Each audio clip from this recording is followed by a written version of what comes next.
नमस्कार दोस्तों, स्वागत है आपका अपने YouTube channel go GK studio में। प्यारे दोस्तों, हमने एक वीडियो की थी संविधान के महत्वपूर्ण अनुच्छेद यानी कि इम्पोर्टेंट आर्टिकल। उसका ये सेकंड पार्ट है। हमने पहला पार्ट कर लिया है। जिन बच्चों ने फर्स्ट पार्ट नहीं देखा पहले वो फर्स्ट पार्ट देखे और फिर आपने सेकंड पार्ट देखना। फर्स्ट पार्ट देखोगे तभी आपको सेकंड समझ में आएगा, ठीक है। फर्स्ट पार्ट देखने के बाद सेकंड करना और उसके बाद थर्ड, क्योंकि इसके टोटल 3 पार्ट हैं। तो दोस्तों, चैप्टर बहुत इजी होने वाला है। बहुत मुश्किल लगता है जब हम स्टार्टिंग में करते हैं, तो कोई भी है इसमें, लेकिन धीरे धीरे जब आप इसको 2-3 बार देखते हो, समझते हो, तो ये चीज़ें आसान होने लग जाती हैं और आर्टिकल आपको समझने स्टार्ट हो जाते हैं। तो यानी कि मुश्किल तो चैप्टर है नहीं, पढ़ोगे तो सारी चीज़ें आसान है, और वो भी ध्यान से। ठीक है दोस्तों, तो शुरू करते हैं इस वीडियो को और देखते हैं क्या कुछ। तो प्यारे दोस्तों, हमने पिछली वीडियो में 4 भाग पढ़ लिए थे। कितने भाग पढ़े थे? 4, ठीक है। उसके बाद अब हमने जो पढ़ना है वो पढ़ना है 5वां भाग। तो 5वें भाग में जो आर्टिकल आते हैं वो 52 से 151 तक आते हैं, यानी कि 52 से लेकर 151 आर्टिकल जो आते हैं वो भाग 5 में आते हैं। मैं फिर से एक बार बता देता हूँ। भाग 1 में 1 से 4 आर्टिकल आते हैं, ठीक है, जिसमें भाई भारत और उसके राज्य क्षेत्र के बारे में बताया गया है। भाग 2 जो था उसमें आती है नागरिकता, यानी कि 5 से 11, ठीक है, 5 से 11 आर्टिकल आते हैं। भाग 3 जो था वो था आपका 12 से लेकर 35 तक। 12 से लेकर 35 तक आपका आता भाग 3 के अंदर, ठीक है, जिसके अंदर फंडामेंटल राइट्स दिए गए हैं, मौलिक अधिकार दिए गए। उसके बाद आता है दोस्तों 36 से लेकर 51 तक जो आता है वो आता है आपका भाग 4, जिसमें राज्य के नीति निर्देशक तत्व आते हैं, ठीक है, सिद्धांत आते हैं, तत्व आते हैं। तो वो हमने पढ़ा था भाग 4 के अंदर। फिर आता भाग 4 का ए पार्ट, ठीक है। इसके अंदर आर्टिकल 51A आता है, जिसमें हम जो पढ़ेंगे फंडामेंटल ड्यूटीज़ के बारे में पढ़ेंगे। हमारे मौलिक कर्तव्य कौन कौन से हैं, जो कि टोटल 11 होते हैं, तो वो हमने पढ़ा था। हमने पढ़ लिया 52A तक, ठीक है ना, 51A तक। उसके बाद आता 52 से लेकर 151 जो आएगा वो भाग 5 में आएगा, ठीक है।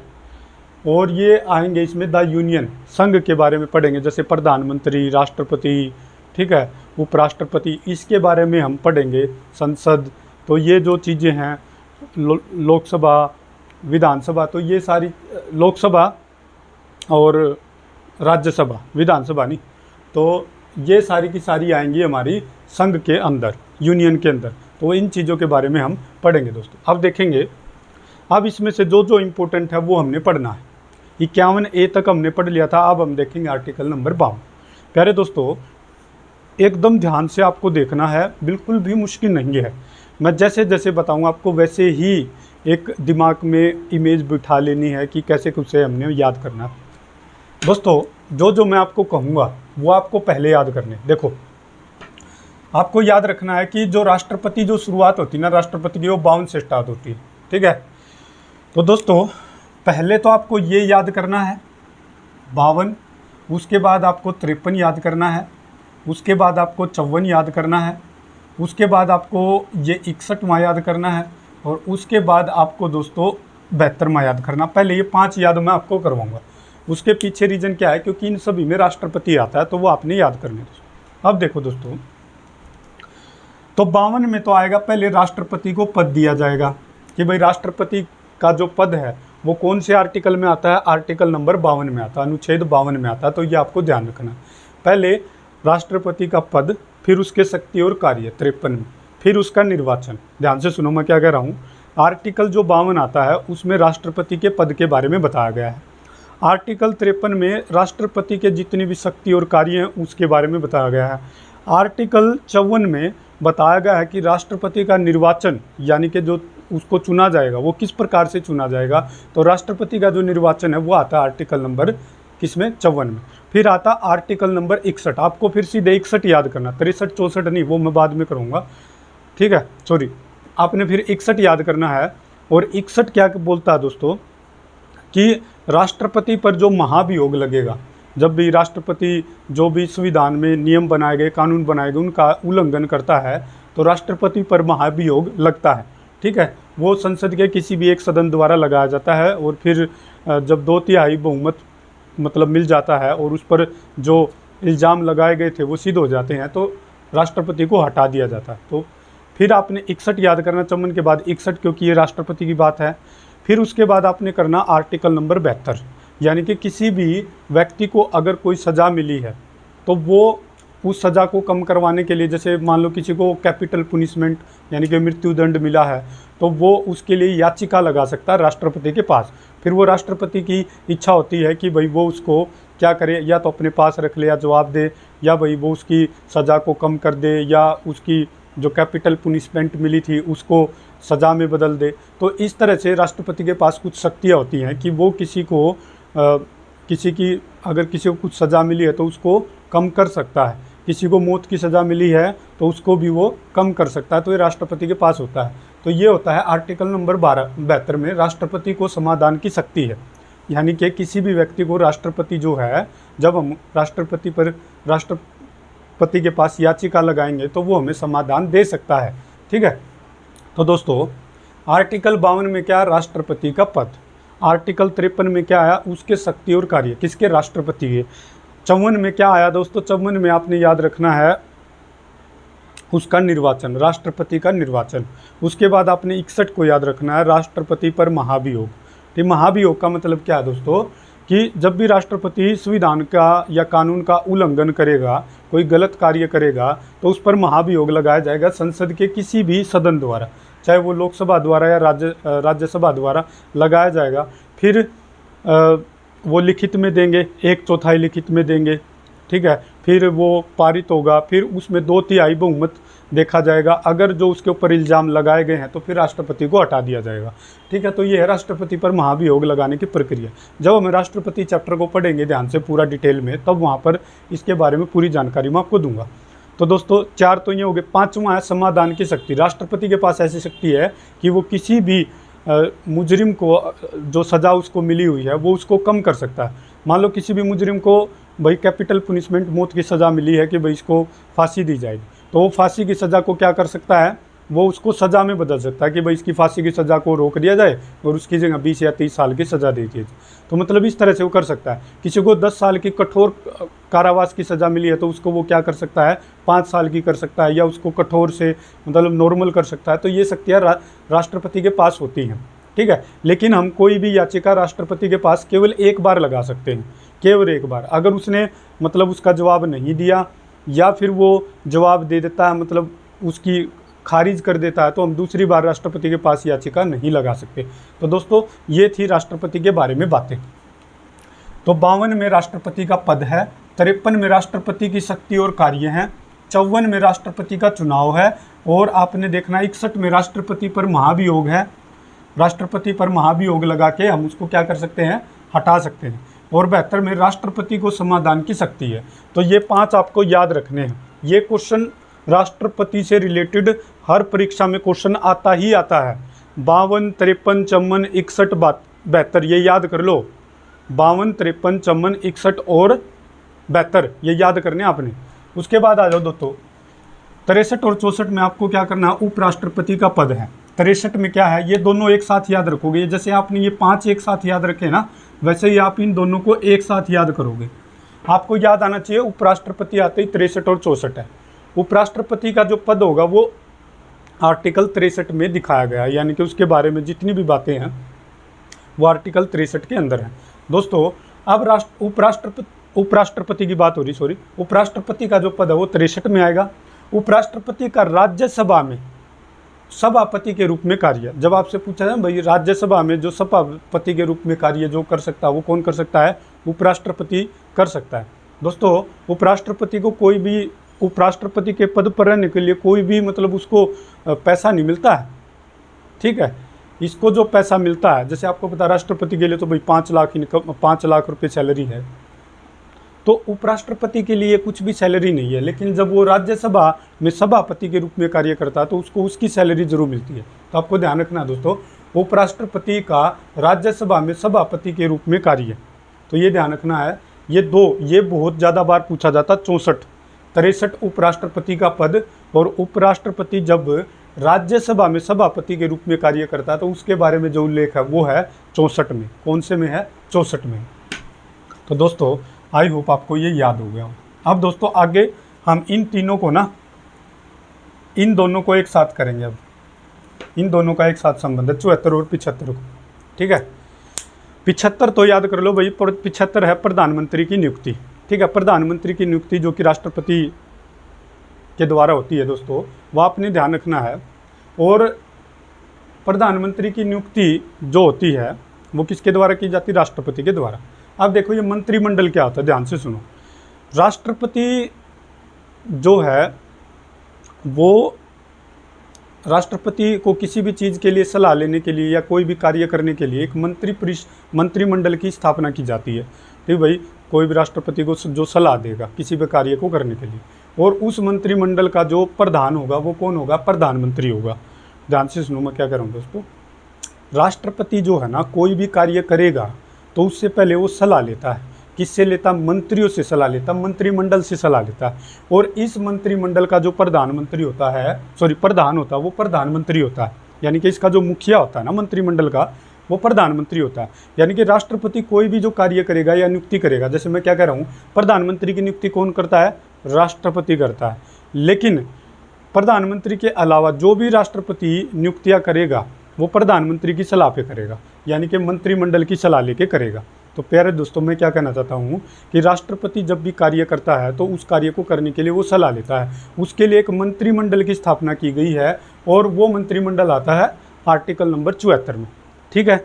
और उस मंत्रिमंडल का जो प्रधान होता है या मुखिया होता है वो होता है प्रधानमंत्री। तो प्रधानमंत्री की नियुक्ति कौन सी होगी? वो होगी 75 में। मैं देखो फिर से बता देता हूँ आपको। 52, 53, 54 याद करना। 52 में क्या? राष्ट्रपति का पद। 53 में क्या? राष्ट्रपति की शक्ति और कार्य। 54 में क्या है? राष्ट्रपति का निर्वाचन या चुनाव कैसे करना है। 61 में क्या है? राष्ट्रपति पर महाभियोग। 72 में क्या है? राष्ट्रपति को समाधान की शक्ति है। फिर आता है 74, राष्ट्रपति जो कार्य करेगा उसके लिए सलाह लेने के लिए उसके पास एक मंत्रिमंडल होगा, वो 74 में आएगा। 75 में उस मंत्रिमंडल का एक प्रधान होगा या मुखिया होगा, वो आएगा प्रधानमंत्री। तो प्रधानमंत्री की नियुक्ति आएगी 75 में। आई होप दोस्तों आपको ये समझ में आ गया हो। ये सारी चीज़ें इस तरह से याद करोगे तो आपको याद हो जाएंगी, ठीक है। अब देखो ये आता है महान्यायवादी, जिसको अटॉर्नी जनरल भी कहा जाता है। ये आता है आर्टिकल नंबर 76 में।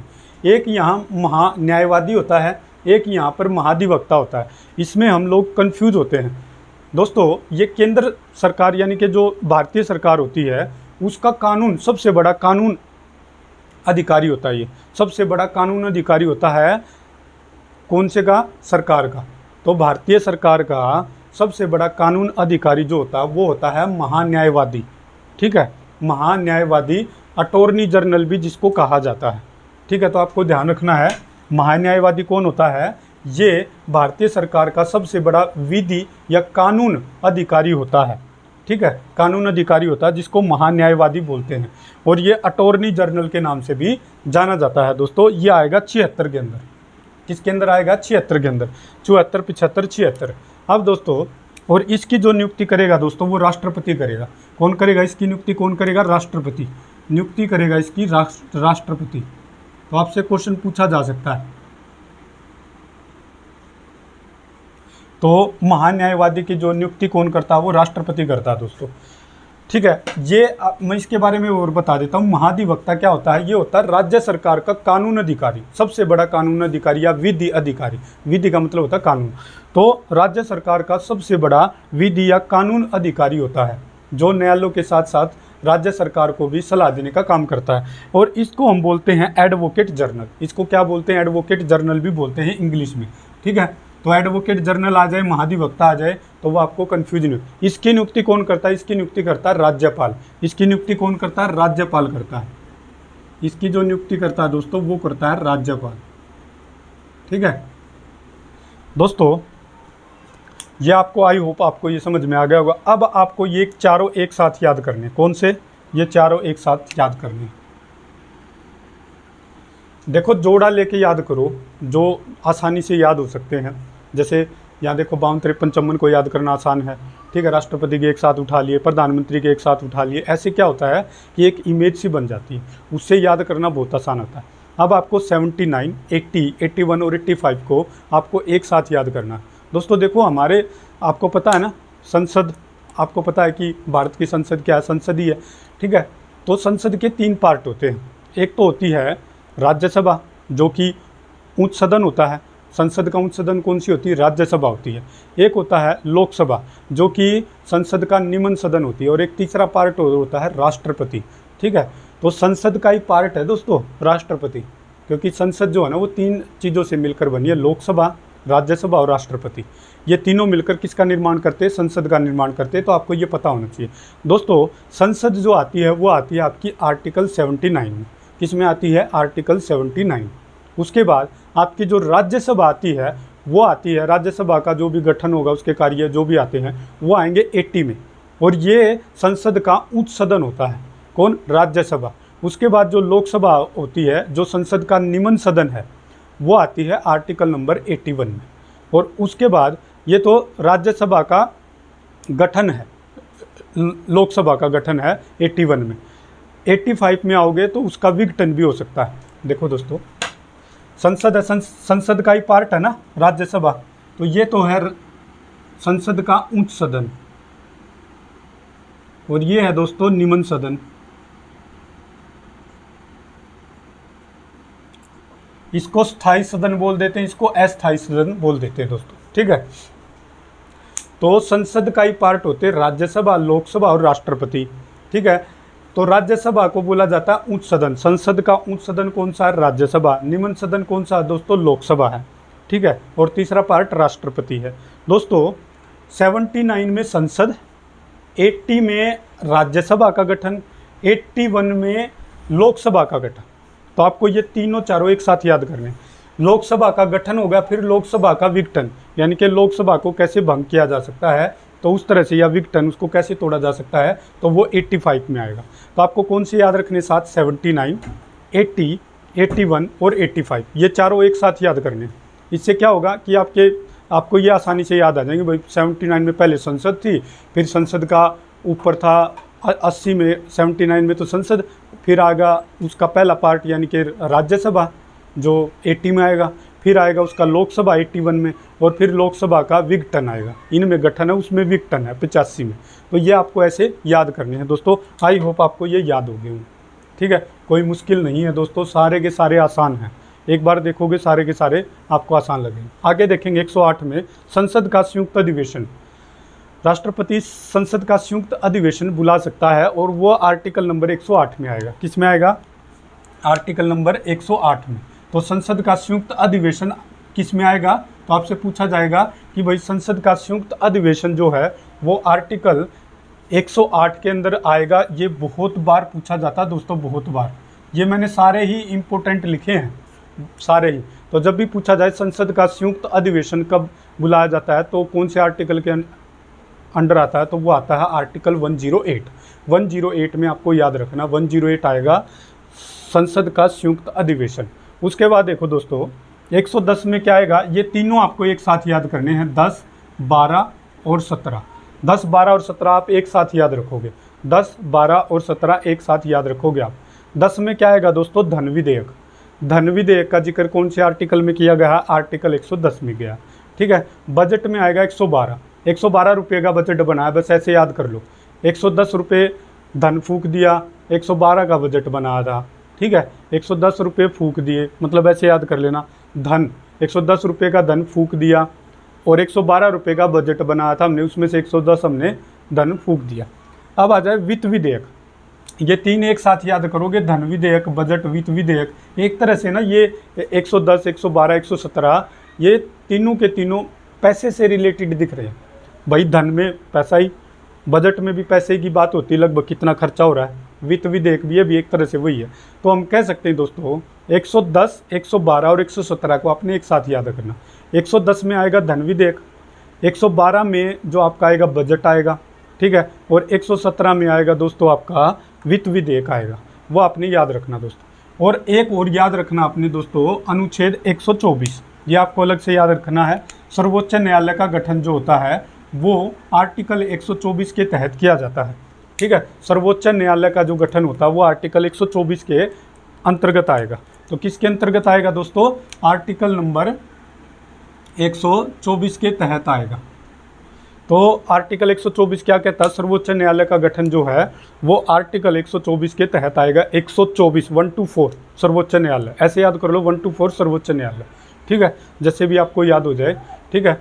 तो दोस्तों अब आगे हम देखते हैं, हमने क्या किया था कि हमने पता भाग 5 में आते 52 से 151 आर्टिकल, तो 151 तक यही इंपॉर्टेंट थे दोस्तों। वैसे तो और भी बहुत सारे हैं, लेकिन हमें वो याद करने की ज़रूरत नहीं है, क्योंकि जर्नली यहाँ से क्वेश्चन पूछे जाते हैं आपसे, ठीक है। तो ये मैंने करवा दिए हैं 52 से 151 में जो यहाँ तक इम्पोर्टेंट थे, बाकी आपको याद करने की ज़रूरत नहीं। अब आ जाओ भाग 6। अब भाग जो 6 है दोस्तों, उसमें आते हैं 152 से लेकर 237 आर्टिकल, 152 से लेकर 237 आर्टिकल आते हैं, ठीक है। तो 152 से लेकर 237 आर्टिकल आते हैं। और इसमें जो देखो, इसमें तो केंद्र सरकार, मतलब केंद्र में जो होता है संघ, यूनियन के बारे में बताया गया था। संघ बोलो या केंद्र बोलो, एक ही बात है ना। ये आती है अब स्टेट, राज्य के बारे में, ये केंद्र सरकार के बारे में, ये राज्य सरकार के बारे में, एक तरह से हम ये समझ सकते हैं, ठीक है भाई। अब राज्य स्तर पर क्या होता है, ये है भाई भारतीय, पूरे भारत के स्तर पर केंद्र सरकार के स्तर पर क्या क्या चीज़ें होती है वो सारी। और ये है राज्य स्तर पर क्या होता है, जैसे मुख्यमंत्री होता है, राज्यपाल होता है, ठीक है, उप मुख्यमंत्री होता है, तो वो इसके अंतर्गत आते हैं दोस्तों, ठीक है। तो आपको ये याद रखना। तो अब आता है इसमें भाग 6। भाग 5 में राष्ट्रपति, प्रधानमंत्री, संसद, इनके बारे में जिक्र है। और भाग 6 में है दोस्तों भाई राज्यपाल, मुख्यमंत्री, उप मुख्यमंत्री, इनके बारे में बताया गया है, राज्य से रिलेटेड जो मंत्री वगैरह या जो चीज़ें आती हैं। अब दोस्तों देखो, इसमें आपको क्या करना है याद दोस्तों, ये तीनों एक साथ याद करने, ये तीनों एक साथ याद करने भाई। 153, 54 और 55। 153 में है राज्यपाल का पद, 154 में है राज्यपाल के शक्ति एवं कार्य, और 155 में है राज्यपाल का निर्वाचन। दोस्तों आपको ना कैसे याद करना है वो देखो, राष्ट्रपति और राज्यपाल एक तरह से ना अगर देखा जाए तो ये एक जैसे ही होते हैं। राष्ट्रपति और राज्यपाल की बात करेंगे तो हमने क्या करना है दोस्तों, इन तीनों को ध्यान से देखो। 52 राष्ट्रपति का पद, 53 राष्ट्रपति की शक्ति और कार्य, 54 राष्ट्रपति का चुनाव या निर्वाचन बोल दो इसको आप। तो दोस्तों आप देखोगे यार, यहाँ भी पद की बात हो रही है, यहाँ भी पद की बात हो रही है, यहाँ शक्ति और कार्य, यहाँ भी शक्ति और कार्य है, यहाँ चुनाव निर्वाचन है, यहाँ भी चुनाव या निर्वाचन एक ही बात है, वो हो रहा है। यहाँ पर एक चीज़ आपने ध्यान रखनी है दोस्तों, 52, 53, 54, 52, 53, 54, यहाँ पर आपने 52 की देखो, यहाँ 52 है, यहाँ 53 हो जाएगा, यहाँ 53 है, यहाँ 54 हो जाएगा, यहाँ 54 है, यहाँ 55 हो जाएगा। आप इन दोनों को एक साथ याद रखो, बस इनके आगे एक और लग जाएगा, ये 153 हो जाएगा, 154, 155। दोस्तों मैं क्या कह रहा हूँ कि राष्ट्रपति और प्रधानमंत्री को एक साथ याद करो, सॉरी राष्ट्रपति और राज्यपाल को एक साथ याद करो, क्योंकि दोनों लगभग सेम होते हैं। दोस्तों 52 में क्या था, राष्ट्रपति का पद था 52 में। इसमें क्या 52 में एक जोड़ दिया 53, लेकिन एक आगे भी लगाना, एक जोड़ के एक आगे लगाना है, तो 153 हो जाएगा। 52 में एक जोड़ोगे 53 और एक आगे लगा दिया, 153 हो गया। तो यहाँ पर आ जाएगा राज्यपाल का पद, ठीक है, तो राज्यपाल का पद हो गया। वहाँ पर 53 में क्या था, शक्ति और कार्य, यहाँ पर 154 हो जाएगा। वहाँ पर क्या था, 54 था, 54 में क्या था, उसका निर्वाचन, यहाँ पर क्या हो जाएगा, 55 हो जाएगा, 155 राज्यपाल का निर्वाचन। आई होप दोस्तों ये बात मैं समझाने में आपको सफल रहूँगा कि भाई राज्यपाल आते ही आपको 153, 154, 155 याद आना चाहिए, 153, 54, 55, ठीक है। जैसे ये मैंने राष्ट्रपति का बताया भाई, 52 याद करो, 53 याद करो, 54 याद करो, 61 करो, 72 याद करो, इस तरह से आपने याद करने, ठीक है। उसी प्रकार से राज्यपाल के लिए आप दिमाग में बिठा लो 153, 54, 55, पहले उसका पद आएगा, फिर उसके शक्ति और कार्य आएंगे, फिर उसका निर्वाचन आएगा। तो ये दोस्तों आपने याद रखने। उसके बाद दोस्तों अब क्या होगा, जैसे मैंने आपको बताया था कि भाई राष्ट्रपति को सलाह देने के लिए एक मंत्रिमंडल का गठन किया जाएगा, उसी प्रकार से राज्यपाल को सलाह देने के लिए एक मंत्रिमंडल का गठन किया जाएगा। वो मंत्रिमंडल ये राज्यपाल से संबंधित है, ये राष्ट्रपति से संबंधित था, ये आपने ध्यान रखना। मंत्रिमंडल यहाँ भी और मंत्रिमंडल यहाँ भी है, लेकिन कंफ्यूज नहीं होना दोस्तों, ये मंत्रिमंडल राष्ट्रपति को सलाह देने के लिए बनाया गया है, जिसका प्रधानमंत्री होगा। ये जो दोस्तों ये मंत्रिमंडल जो बनाया गया है वो राज्यपाल को सलाह देने के लिए बनाया गया है, जिसका जो प्रधान होगा वो मुख्यमंत्री होगा। समझ रहे हो ना। तो मैं क्या कह रहा हूँ दोस्तों, 163 और 164 को आप एक साथ याद करोगे, 163 और 164 को आप एक तरह से याद करोगे, ठीक है। तो 163 और 64 में क्या आएगा, याद कर लेना, मुख्यमंत्री जो है, और मुख्यमंत्री और प्रधानमंत्री एक तरह से ये दोनों एक जैसे होते हैं, जैसे राज्यपाल और राष्ट्रपति होता है, ठीक उसी प्रकार से। तो दोस्तों आपने कहा 163 में क्या आएगा, मंत्रिमंडल, जो किसको सलाह देने के लिए बनाया गया है, राज्यपाल को, और इसका प्रधान कौन होगा, मुख्यमंत्री होगा। दोस्तों कौन होगा, मुख्यमंत्री होगा। ये दोनों को एक साथ याद करना है, ठीक है। अब आ जाओ महाधिवक्ता। महाधिवक्ता के बारे में मैंने बताया था दोस्तों, एक तो महान्यायवादी होता है जो 76 में आता है, 74 75 76 76 में आता महान्यायवादी, जिसको अटॉर्नी जनरल के नाम से भी जाना जाता है इंग्लिश में, ठीक है। ये क्या करता है दोस्तों, जो भारतीय सरकार होता है उसका सबसे बड़ा कानून अधिकारी होता है ये, या विधि अधिकारी होता है, जो सरकार को सलाह देने का काम करता है। ये क्या होता है, ये राज्य स्तर पर होता है, ये केंद्र स्तर पर होता है, आपको ऐसे ये समझना, ये केंद्र स्तर पर होता है, ये राज्य स्तर पर होता है। ये क्या करता है, ये जो न्यायालयों के साथ साथ ये राज्य सरकार को सलाह देने का काम करता है। कौन, महाधिवक्ता। इसको एडवोकेट जनरल बोला जाता है, ठीक है। एडवोकेट जनरल का मतलब राज्य स्तर पर, और ये अटॉर्नी जनरल या महान्यायवादी, इसको इंग्लिश में बोलते हैं, ये हिंदी में, तो ये होगा केंद्र स्तर पर, ठीक है। इसकी नियुक्ति राज्यपाल करता है और इसकी नियुक्ति कौन करता है, राष्ट्रपति करता है। तो महान्यायवादी आपको याद रखना है, वो आएगा 76 में। किसमें आएगा, 76 में। और एक है 165, याद रखना दोस्तों, एक तो 76 में महान्यायवादी और महाधिवक्ता 165 में। इन दोनों को एक साथ याद कर लोगे तो आपके लिए इजी रहेगा। एक 5 भाग में आता है, भाग 5 में आता है, और एक आता है भाग 6 में। आई होप दोस्तों ये आपको समझ में आया होगा। अब इन तीनों को एक साथ याद करना दोस्तों, ठीक है। इन तीनों को एक साथ याद करना आपने। दोस्तों मैं आपको क्या कहना चाहता हूं, विधानमंडल जो होता है ना, जैसे यहाँ पर देखोगे संसद, राज्यसभा और लोकसभा, जो विधानमंडल होता है वो विधान परिषद और विधानसभा, इन दोनों को जोड़ दे, इन दोनों को जोड़ दे, इन दोनों को जोड़ने से क्या बन जाएगा, विधानमंडल बन जाएगा। क्या बन जाएगा दोस्तों, विधानमंडल बन जाएगा। जैसे आपने याद करा 79 में संसद है, 80 में राज्यसभा है, 81 में लोकसभा है, और 85 में लोकसभा का विघटन है। ये आपने ऐसे याद करा है। वैसे ही आपने याद करना है 169, 168, 169 और 170 आपने याद करना, 168, 169 और 170 आपने याद करने दोस्तों। विधानमंडल जो है दोस्तों, ये दो चीज़ों से मिलकर बना, विधान परिषद और विधानसभा, ये तीनों एक साथ याद करोगे। इन दोनों से, ये जो है ये विधानमंडल का उच्च सदन है। कौन सा है, उच्च सदन। और ये कौन सा दोस्तों, ये है निम्न सदन, ठीक है। तो ये आपने दोस्तों याद रखना है। तो मेरे प्यारे दोस्तों, आई होप मैं आपको समझाने में सफल रहूँगा। इस वीडियो को देखो, इसका थर्ड जो पार्ट है वो हम लेके आएंगे और आपको समझाएंगे अच्छी तरह से, ठीक है। और आपको 10 सेकंड के लिए रुकना है अभी।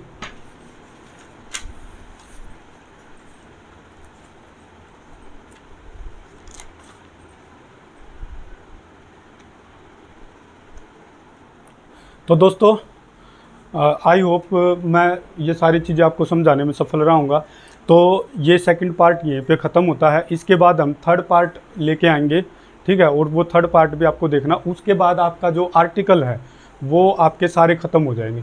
फिर आपको आर्टिकल से रिलेटेड कोई भी ऐसा क्वेश्चन नहीं है जो आपका छूटेगा, क्योंकि जर्नली हैं सेलेक्टेड जो आर्टिकल है वही पूछे जाते हैं। ऐसे नहीं कि 395 है या 470 हो, सारे के सारे पूछ लिए, नहीं जी, कुछ सेलेक्टेड ही आपसे पूछे जाएंगे। और इनको सीक्वेंस में या किसी भी तरीके से याद करना दोस्तों, ग्रुप बना के याद कर लो कि भाई एक हमने ग्रुप बना लिया, उसका राष्ट्रपति का एक साथ याद कर लिया, उपराष्ट्रपति का 63 64 में आता है, ऐसे याद कर लिया। तो ये सारी चीज़ें आपने याद करनी है, बहुत ही आसान है और आप आसानी से इनको याद कर लोगे। इसी के साथ दोस्तों इस वीडियो को ख़त्म करते हैं। जय हिंद।